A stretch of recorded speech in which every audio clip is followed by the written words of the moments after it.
Yes. Dinesh, can you name any society in which church and state are legally joined that has a decent life for its people? Yes.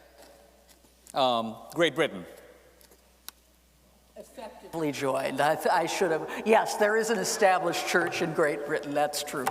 Okay. But it's a theocracy with no power. Well, you asked me to answer a question, and I thought I did. I can go further. I can go further. But to suggest that the Church of England is an established church with any real force is just not true.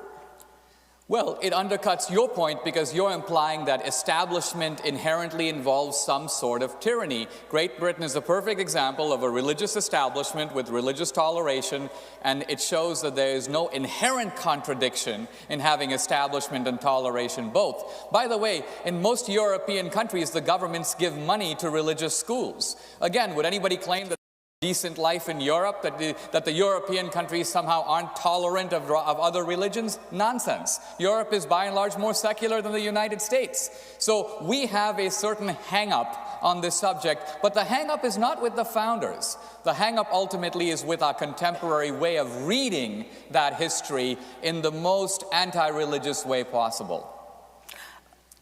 Do I get to respond? I forgot what the rules were. Well, you have 4 minutes, right? So you can use it. Right. No, I'll use 2 minutes. First of all, it has only taken it took England, for instance, and France so long with their established churches to stop killing each other over religion, and that's what it was about, because they had an established church.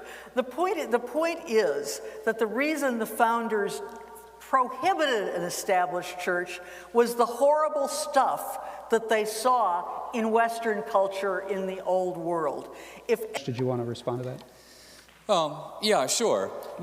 I agree that there were terrible battles in the early modern era, and they were battles that were clearly in part over religion. The 30 Years' War had a strong religious component. But I also want to suggest that what we often miss is we see emerging at the same time new secular motives for killing people and for giving one's own life. Here's a perfect example. Most people think it's kind of fanatical to die for your religion, but they don't think it's fanatical to die for your country. That's considered kind of a good thing. Now let's think about that for a minute. Where does our country, our state, get that kind of demand, that kind of allegiance? It's a secular allegiance. Based on no God, I'm asking you to kill yourself for your country. So what we have done really is we haven't gotten rid of ultimate justifications. We've simply moved them from the religious domain to the secular domain, where they are part of our belief and therefore invisible to us. We don't realize that the state is demanding exactly of us what the Inquisition demanded 300 or 400 years ago.